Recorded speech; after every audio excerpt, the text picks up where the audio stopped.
Hello and welcome to this week's Rough Around the Edges. Rough Around the Edges because it's unscripted, unprepared and minimally edited. If you're sick of that highly finessed content that we always consuming on social media, then that's what this is for. A bit longer form, a bit more nuanced even, and a bit more balanced.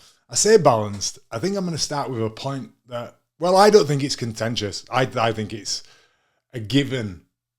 When you actually think about it, and it's something that I spoke to my kids about this week. They were talking about jobs, and as they get older, my daughter's 17 in May, and she asked about what's going on in the news, about how it's really difficult to get on the housing ladder, how it's difficult to get a job, how basically everything is really difficult. And I accept that. Certainly getting on the housing ladder and things like that. But my counter to that was, in 2025, it is easier to be great than it has ever been. And it's not just because of the resources that everybody has access to, the internet, AI, loads of free stuff, content, long form videos, podcasts. And it's not just because of that. It's because the bar is, I think, lower than it's ever been. People are lazier. People are more entitled. People have more excuses. People give up easier than they've ever done it. That's because of things like phones and people being told that they are entitled to things just by existing. And don't get things twisted. People are entitled to things like rights and fair opportunities, equality of opportunities and things like that. But nobody is owed anything. This is a conversation I had with some of my clients actually this week. We were talking about inconsistencies in and around training and personal development and getting fitter, stronger, leaner, but also like improving your mindset, improving your career, improving your relationship. Results don't care about your emotions. They don't care about, all they care about is that you show up and you execute the right actions enough times, and that is the important bit, enough times to get the intended result. It's a numbers game. Losing weight is a numbers game. Building muscle is a numbers game. Selling things is a numbers game. Relationships is a numbers game. Making mistakes, self-improvement is a numbers game. By making mistakes, wanting to correct things, it's reps. That's how you build confidence, reps. There are a very few select people who have like a natural ability and are able to just coast through life. And they exist, don't get me wrong, but they are, hugely outnumbered. Nowhere is this more exemplified than in my own rugby career. I played Super League, which is, the highest league you can play in the UK. And over the years, as a kid and coming up through the leagues, because I started out in like the bottom league and kind of worked my way up over years. Didn't make my debut until 29, 30 years old. So what people might have considered, it would never happen, but it did. And it happened because I just stuck at it. And I listened and I implemented and I did what coaches said to do. And that is all there is to it, because I'll tell you what, and I'm very open and happy to admit this, better players than me did not get contracts, did not get those opportunities because they didn't stick at it.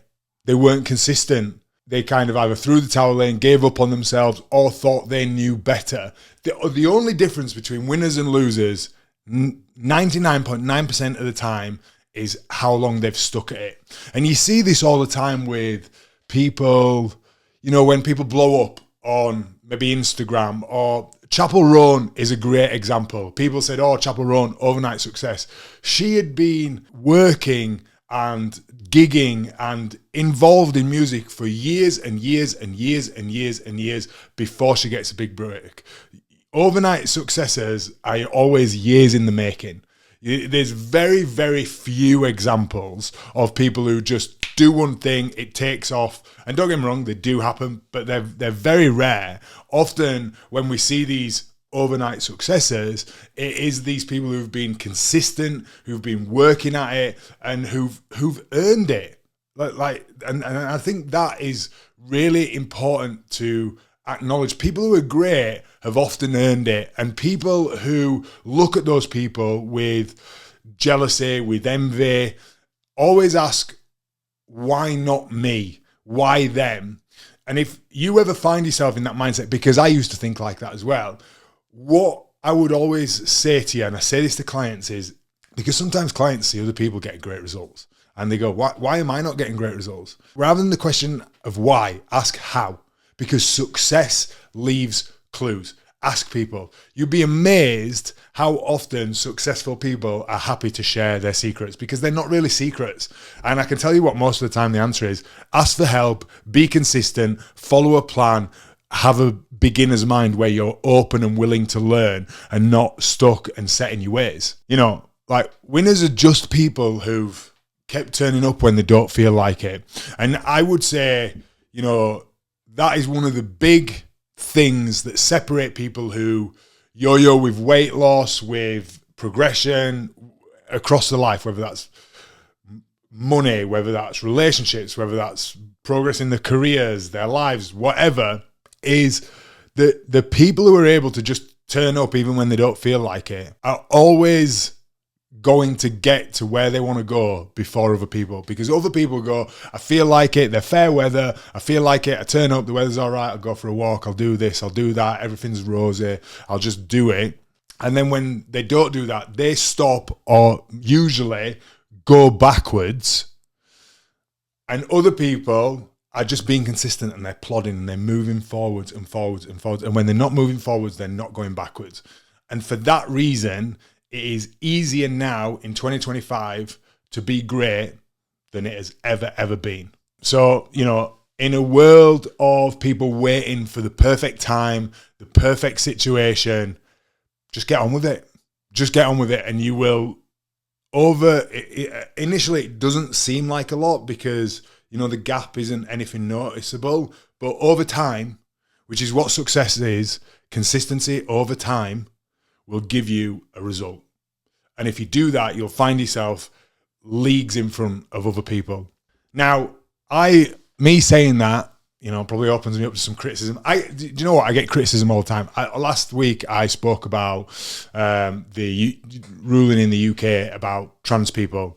And I would be the first one to say I am not fully aware of everything that's going on, but I have a generally good idea. And what I am happy to do is to stick my head above the parapet and to share things and to be authentic and to be vulnerable and to, you know, sometimes say things that people don't agree with. But people are not always going to agree with you. You're going to get people who disagree, and you're going to get people who criticize. Like, whatever you do in life, whatever you do, you're never going to be able to please everybody. And if you try to do that, you're just going to contort yourself and end up as some milky anodyne version of yourself that nobody actually really, really likes. And I think it's really important to listen to criticism, especially from people who have some skin in the game, who've been there, who've done things. But something I'm always reminded, especially when I get grief from faceless profiles, and this is across all platforms, and it was the same when I used to get criticism as a rugby player from people who've never played the game. And, you know, I'm always reminded of the Franklin D. Roosevelt quote where he's talking about the man in the arena. The man in the arena shouldn't listen to the spectators, the people who've never been in, the people who've never had any skin in the game, the people who have never been in that situation where the pressure is on and you don't have the benefit of hindsight or being able to look, you know, being able to look on and go, I would have done things different, because you don't do anything. And this ties into my other point where people look at other people who are doing great and they think, oh, you know, I want that, I wish I could have that. And yet they do nothing. They create nothing. All they do is they consume and they criticize, but they don't create. And I see, again, this is something that obviously I experience as an individual who's has a public profile. I think someone commented on the video last week, on the Rough Around the Edges video last week, and said, I hate it when these so-called influencers say this. I've never called myself an influencer. I just put content out and I create content in the hope that it helps people. I don't try to influence people. I speak my mind and share what I believe. And my hope is that, you know, if it helps someone, it helps someone. And it's things that I would have appreciated when I was younger. But I'm not trying to influence anybody. Like, I'm not a politician. I'm not like getting elected or anything like that. But I can guarantee that that person who said that has never created anything or put their neck on the line or stuck their head above the parapet or been able to say something with their chest. Because guess what? Faceless profile.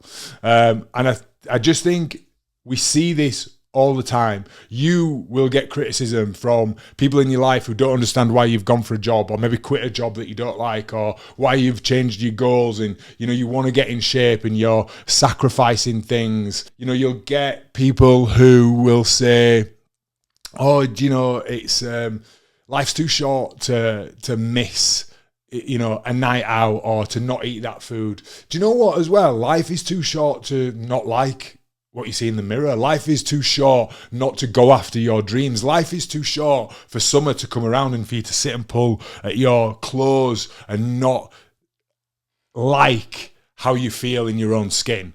Life is too short for that. Now, I'm not saying that you should never drink or have the Chinese food or the takeaway or whatever. I don't know why I said Chinese. But look at other things as well, because there will always be people who have an opinion on what you do. There will always be people who have criticism of what you do. And it is so important to keep that in mind. You are never, ever able to please everybody. And more than anything, it's hard to risk building something. It's hard to share your goals, because then when you fail publicly. But do you know what? When you succeed publicly as well. And something that I truly believe is that every single person is a role model for the people in and around them. And often we don't realize the people who notice things, and the people who we think will notice things don't, and the people who we don't think will notice things often do. I've experienced this myself. I've had clients who I remember a client called Carl who started working on himself, got in great shape, built his confidence up, went for a new job, did all this stuff, and his nephew said, and he came out, he then ended up coming out to Carl, and he said, you know, I'm really proud that you're my uncle and that you've done all this stuff, and I'm inspired by you. Nothing to do with his sexuality, but I'm inspired by you, you know, living who you are and not being afraid to put that out. But there were lots of people who thought were friends who said, you know, why are you doing this? You're obsessed, you know, and criticised him. Anything worth building, you will get criticism for, because it will shine a light on people who are not doing something. It will make people jealous, but the right people will support you.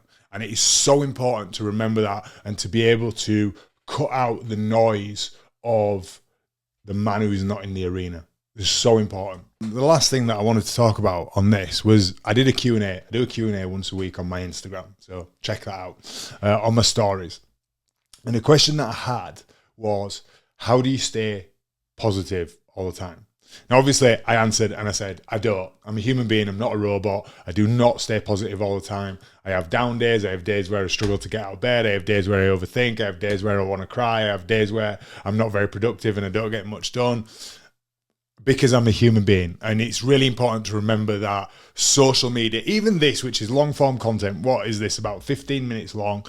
If you think, you know, there are however many 180 odd hours in the week, you are seeing, 15 minutes here. Maybe if you added all the reels up that I did through the week and that I put out, maybe that's 20 minutes. Like, people are seeing a very highly curated tiny proportion of my life. So I think it's important to acknowledge that I'm not positive all the time and I struggle with that. But what I think is more important is why people assume that that's the case. And it is because social media has conditioned us to think that we should be happy, we should be hustling, we should be progressing, we should be content, we should be living life to the max 24/7. And that's not the case. That is absolutely not the case. And there's a few people I've seen spoke about this, so I can't refer to who because I don't know off the top of my head. But it's certainly not my idea, but it's something that I believe to be true. Whether it is or not, it's something that helps keep me grounded and keep me from spinning out, which I think a lot of people do, is understand, they call it the rule of thirds. The rule of thirds. Now, I know there's rules of thirds with photography and stuff like that. It's not that. It's the rule of thirds, that a third of the time you are going to feel like you are smashing it. You're going to be happy. You're going to be killing it. You're going to be content. Life is good. A third of the time you're going to be like, oh, yeah, things are all right. Things are okay. Like, could be better. Could be worse. And then for a third of the time, it's going to feel like life is meh. Life is shit. Things are on top of you.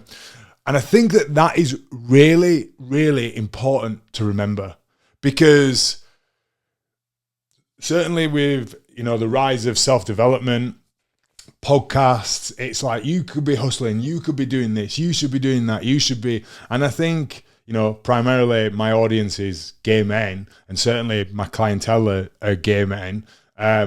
We and I have felt this more so because we are constantly told that you are not enough as you are, gay is not okay. That's what we're told, whether that's directly or indirectly by society as kids. And it's something that, takes a good bit of therapy to kind of work through. And so when we don't feel like we're crushing it, we beat ourselves up in this internal dialogue. You're a piece of shit, you're this, you're that. And you cannot shame yourself to success. You cannot shame yourself or self-flagellate, beat yourself to being better, doing more. That just makes you resent everything, resent the work, resent progress and moving forward, or it's certainly lack of. So I think having that understanding that I am not supposed to feel amazing all the time, which when you say out loud, you go, well, of course. And if someone was to say it to you, like, I'm feeling a bit crap lately, normally you kind of go, that's normal. I'm so sure someone would explain their circumstance and you go, oh, well, it's normal to feel like that. But we don't often do that with ourselves. A really good trick to help with your own self-talk is to talk to yourself in the third person. It kind of removes us from the I, me mentality. That's a nice little hack. But I think it's so important to remember that rule of thirds. And just to finish things, perfectionism is a trap. It doesn't exist anywhere in nature. It doesn't exist on the internet. It might appear to exist, but it doesn't. And I just think it's just a really destructive trap that it's really easy to fall into. I feel like I've rambled loads there, but I hope this has helped, and I hope it helps with anything that kind of you're going through. If it has, like, comment, share it. I put out videos twice a week, the Rough Around the Edges episode, and also a workshop that we have done with our clients. So if you are into self-development, moving forward, wanting to progress, then subscribe to the channel so you don't miss any of those. But until then, I will see you next week, and I look forward to seeing what you guys have got to say.